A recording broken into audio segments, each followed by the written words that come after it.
What's going on, guys? Welcome back to my channel. It has been long but very missed. Today I am joined by my brother. We're twins, actually. No.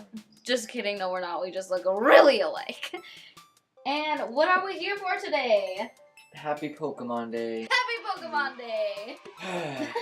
What's your favorite Pokemon? Wait, let's try to guess each other's favorite Pokemon. Mine's freaking easy, but I'm gonna try to guess yours, okay? 3... Let's say it at the same time, okay? Okay. 3, 2, 1, Charmander. Umbreon. No, I'm gonna say yours at the same time. Well, now it's spoiled. Well, hers is Umbreon. What's I don't know. yours? I honestly don't know. I like Charizard. Dang it! That was what I was gonna say, but I was like, I'm gonna try to say Charizard's cool. Charmander. See if I mix it up a little. Yeah, but mine's Umbreon. Pretty obvious. So today for Pokemon Day, we're going to be talking about some conspiracy theories while we test our multitasking skills and build this Ivysaur Lego. I'm stoked on it. My mom and dad got me this for Christmas. Heck yeah! So without further ado, let's go ahead and jump right into this. I love the way when she walks around, she sounds like a Korok. Yeah. You go ahead and start while I open this up. Let's talk about conspiracy theory number 1. What is that? Wobbuffet is actually just a giant airbag. So, basically, we all know Wobbuffet, the blue thing, but there's also, he has a tail, and it's black and it has eyes. If you pay attention to one of his Pokedex entries, it says it hates light and shock. If attacked, it inflates its body to pump up its counter-strike. It desperately tries to keep its black tail hidden. It is said to be proof that the tail hides a secret. Kind of makes sense, because if you ever watch the anime or something, or even in the game, he has like mirror move or like counter and stuff, so I mean, it's like, maybe the black tail is something of importance. It's actually the body of it, and the blue part's just a decoy, a dummy kind of thing. Yeah, I think that makes sense. I've never, like, truly, I think only in the newer versions of Pokemon games. Have you actually used Wobbuffet? No, not even. I've never used Wobbuffet. Same. But, like, I feel like only in the newer versions of the game you can see his tail has eyes. I could be wrong, though, but maybe that's just, like, my memory is that... You can't see it in the anime, though, for sure. Because remember Team Rocket has him? And, like, yeah, but I don't know. Like, they just never... You can see it in the anime. I think you've seen it, but with eyes? Yeah, I've never seen eyes on it. It's just not been, like done pretty with obvious, yeah. It has a face of an Ivysaur. Me and my brother, like, grew up playing Pokemon and watching Pokemon, and I think our first games that we actually played, like, all the way through were Ruby and Sapphire, huh? Pretty much, yeah. That's, like, the where ones that I jumped. vividly remember. Yeah. Because I remember back in the day we used to get, like, the, old Nintendo Color, the Game Boy Advance, like, Game Boy Color. Yeah. We had that thing. And we used to buy games from eBay. Yeah. And that's like, how... so we got like Pokemon Silver, Gold, Crystal. Yeah, that's how we got all those. I think blue, but I think we already had blue. I know that. I think she had yellow from it too. Yeah. I remember my cousin gave me red. Yeah, that's exactly what I was gonna say. I think our cousin gave us the red and the blue, and maybe yeah, yellow. maybe, I don't know. Oh! Jesus Christ! Favorite game of all time though is Pokemon Silver. Because Lugia is the best legendary known to man. Suicune is the best legendary known to man. If I was stupid, I'd say that, but... Let's start with the Ivysaur. Oh my god, hold on. Let me take that plastic from her because she's making a ruckus. So, my brother's checking out the Ivysaur Lego. How old is, like, the age limit for this? 6 and plus. 6 and plus? 6 plus. So the second theory that we have is that psychic Pokemon weaknesses are real-world fears. So basically what that means is that if you play Pokemon, you know that the psychic Pokemon's weaknesses are bugs, I think ghosts, and dark type. So all of those types are things that people in real life are afraid of that mess with, like, your psycho. Is that what it's called? Psyche. Psyche. I'm a little psycho. But they mess with your psyche. Like, people are afraid of ghosts, people are afraid of the dark, and people are afraid of bugs, spiders, any kind of insects. So, yeah, I guess it makes sense since psychic Pokemons are your psyche, and those 3 things mess with your head and create fear. That's why the psychic Pokemon's weaknesses are those things. That also made me think, actually, yesterday when I was playing Pokemon, it made me think about how a fighting type Pokemon's weakness is, one of their weaknesses is a psychic Pokemon. Yeah, dude, brain over... That's what I was just gonna say, yeah, brain over bronze, or whatever it's, I think I messed this up. I bet you did. But yeah, brain over brawn, like that's what I always thought. And of course, it doesn't apply in every situation, but that saying, let's actually make some progress on this. Are you doing step 1? I'll do step 2. Why did I think this was gonna be easy? I did it wrong. Hang on, I have to go grab pliers or something there. Pliers! Yes. Yeah, right. That's like impossible. It wants me to put the Lego upside down on the Lego, but I don't think that makes sense. Cool. I did step 2. Do 4? Or no, 5. Oh, so my 3 goes with 2 and 4. So 2 and 3. 2, 3, 4, 5, and 6 all go together. The next theory. Yeah, go right ahead. Spill it to them. Give them the goss. This is like your heaven, okay? All the little pieces, all the plastics to make a noise. Get out of here. If you played the video game, is what I'm trying to say, Sorry. on the SS Anne, or Annie, I don't know how to say it, the ship in the first one, like yellow, red, blue, and green in Japan. Did you lose your train of thought? Yeah. What it is you battle Gary, or Blue, and you fight him, and then you hurt his Raticate. And his Raticate ends up being so hurt that, and he is not able to get it to a Pokemon Center in time, that it ends up dying. And that's why the next time you see him in Lavender Town, which is like where like the Pokemon cemetery is and everything. He basically just buried his Raticate. That's so sad. Which is kind of sad because it's like, damn. Oh man. Did you even build it right? Is the question. That's what it says here, right? That one, these. Oh, Jeebus. Yeah, I think so. Yeah, okay, I'm pretty sure. This Mega Construct. Can I give you some feedback? I guarantee you a 6-year-old could not put this together. 15 plus, best bet. Do you ever see Raticate again with Gary, when you battle him? You don't see him when you battle So him. Raticate never comes back. Raticate never comes back. My heart. So one that I was just telling my brother about before we started this video was really interesting to me because there are 2 different theories to this. So of course, we all question why Ash never ages. It's been 20 years and Ash is still 10. One is that Ash carries an Everstone in his backpack, which we all know an Everstone prevents a Pokemon from evolving.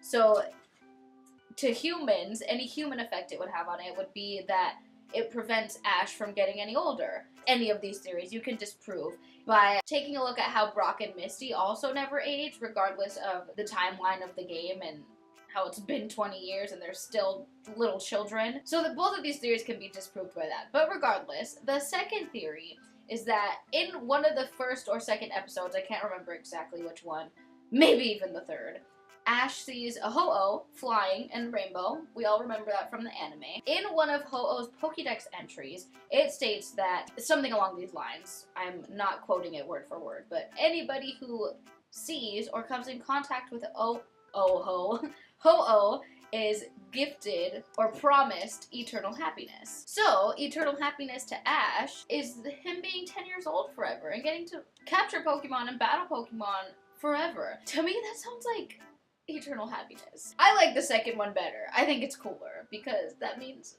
Ho-Oh is a fairy, right? If you were 6 years old, you definitely couldn't put this together. And you could, it's just difficult. There is another theory that I would like to talk about too. Yes, please. So, humans in the Pokemon world are in a sense just like us. I was like, what do you mean by that? Elaborate. We evolved. We're just evolved Pokemon. You know how we evolved from apes kind of thing? Oh, right. I feel like that would kind of make sense just because of the relationships that humans have with Pokemon. Pretty interesting. So another theory, let me see if I can multitask. I said we were going to be multitasking. You know that when you are playing the game, you get TMs and HMs. And I have always thought about this, like, what is it exactly that you are giving your Pokemon to learn this move? If you've ever taken a look at what they look like in, like, your bag or in the anime, they look like little discs, like little CDs. So the theory is that, and this one makes a lot of sense, I don't think it's, like, a theory. I think it's just that we didn't ever put 2 and 2 together. The theory, or reason behind it, is that they're instructional videos. Yeah, just the way you would watch, like, a video for working out, and how to work out, and how to be buff. You would watch an instructional video on how to learn karate. They're watching the instructional video on how to learn a new move. That's that theory, or that logic behind why. I've never actually encountered this Pokemon in any of the new games, so... Because it's legendary. Oh, really? One is, yeah. Oh, I didn't know it was legendary. That would explain why. Genesect is actually Kabutops, but 300 million years later. Each of their Pokédex entries are very similar. Let me read you them each, and then we can decide what we think about this. The ancient Kabutops Pokédex entry reads, "It is thought to have inhabited beaches more than 300 million years ago. It is protected by a stiff shell." Genesect, Pokemon introduced in Black and White, has a very similar appearance to Kabutops, of course. Their Pokédex entry reads, "Over 300 million years ago, it was feared as the strongest of hunters. It has been modified by Team Plasma." Number one, they look alike. Number two, the Pokédex entries are very similar, and they have been gone for a very similar amount of time. People believe that Genesect, altered form of Kabutops, altered by Team Plasma. It was altered by humans. Yeah, humans, or even just if you put that into the theory of the radiation and Pokemon being radioactive and oh my god, you're finishing it. That's why Pokemon evolve, because they're actually being exposed to radiation. That would also make sense, that that's just how Kabutops ended up evolving and becoming more technologically advanced in this day and age compared to, what, 20 years ago? True. Do you have another theory? I do. Go for it. So, there was a Pokemon war between Johto and Kanto. Everybody kind of knows this. I mean, it's not specifically stated in the game. That's why there's no, like, men. There's either elderly people, there's kids, and there's women. Most of the men died. That's why Lieutenant Surge, he always says, like, oh, electric Pokemon saved my life in the war. The reason that has to do with the war, and Mewtwo. The reason Mewtwo was created, they wanted to end the war. Kanto wanted to end the war. And Mewtwo was created on Cinnabar Island. Cinnabar was destroyed by it, and in Johto, Barktown, which is the starting town, it was also destroyed. A couple years later, it created into New Barktown, and that's when Johto kind of comes. And eventually, Mewtwo, since like the destruction stuff, it successfully ended the war, but they created Mewtwo. So they had to, so Johto and Kanto kind of put aside their differences, combining their efforts to stop Mewtwo. Dang, we're almost done. We're building the rough terrain. Well, while you're building that, since I have all of my pieces ready. So, you're the one who's pretty keen on science. I'm terrible at science. But, this theory is that Pokeballs use quantum mechanics to convert Pokemon to light. Yeah, wait, do you know what quantum mechanics are? No, but I heard about this theory. You could work at NASA, quantum mechanics. I guess some Reddit user came up with a very detailed and complex theory about how Pokeballs use quantum mechanics to convert Pokemon to light and store them as data. I'm reading this word for word because I don't understand science. It's data. Essentially, Pokemon convert matter to energy. Okay, get that. Pokeballs exploit this in them and force this change to occur, storing them as data and light. There's some actual science in the show that backs this up. Considering science goes over my head now, and probably went over it then, I don't know what this means. But it does make sense, because when Pokemon go in and out of their Pokeballs, it's as light. Do you want to talk about the theory that Brock is Medusa? I don't really know much about that theory.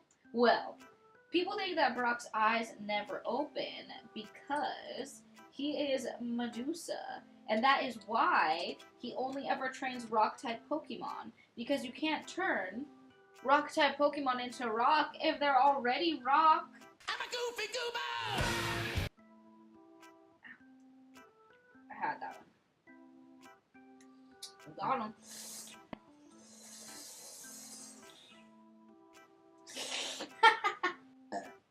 It's good, mate. Oh, that's where that is. Okay, tight. We're almost done! Now we have a little stage for a little Ivysaur.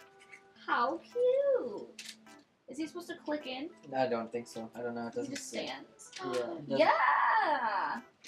This is so cute! I'm so gonna display this. Dude, I'm looking at these other ones. They look freaking hard. Yeah, there's like Gyarados, there's Charizard. There's Charizard. Charizard looks ridiculous. We made it! We didn't think we were gonna, but we made it. So this is gonna be our last theory. Honestly, I don't really remember this one that well, but I saw it somewhere. What it's saying is that the starter Pokemon, they were captured so much, taken out of their natural environment and habitat and stuff, that they're now endangered, and that's why you don't find them.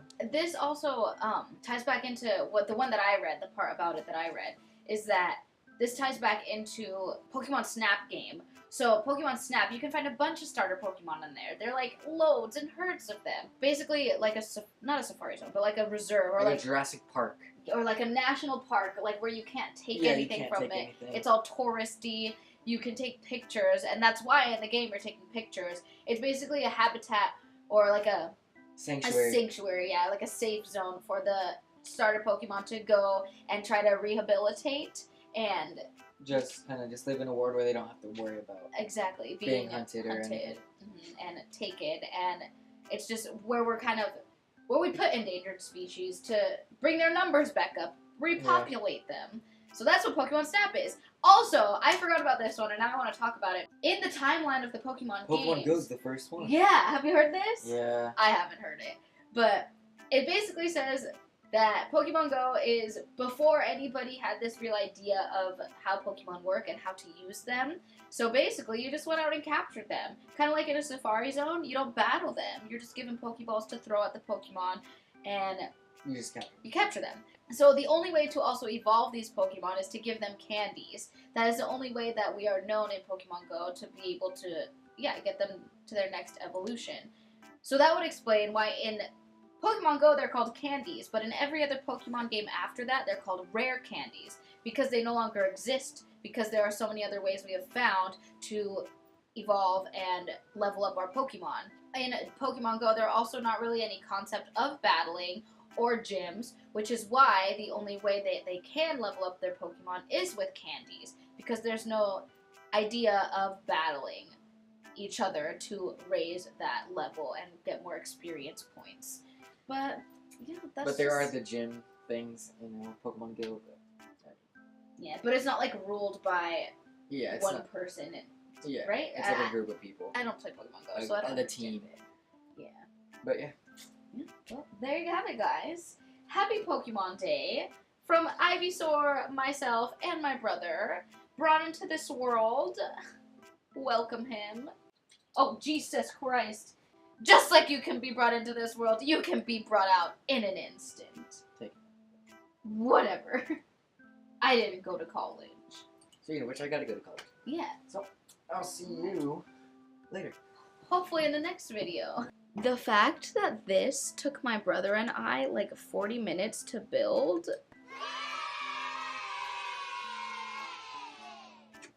This video is not sponsored, but shout out to Mega Constructs for giving me my beautiful Ivysaur. Couldn't have asked for anything more, anything less. Pick these up at your local GameStop. I've also seen them at Target. Don't hesitate. We've got some Gyarados. We've got some Charizards. We got some Pichus and Pikachus. You can create your own sanctuary for your own little Pokemon Lego, guys. Thank you guys so much for watching this episode of More Conspiracy Theories. If you haven't seen my first one, check it out. I'll link it in the description. You can also scroll back on my channel, maybe hit another few videos. Hopefully I will see you in the next one. Happy Pokemon Day. Don't forget to celebrate your great little furry creatures, slimy creatures, wet creatures, fiery creatures. Celebrate them all. We don't discriminate here on the Valpal channel. Also watch my last Pokemon Day video for some fun little treats and ideas for your next Pokemon party, Pokemon Day celebration. I am done talking. I will see you in the next one. Until then, guys, peace out.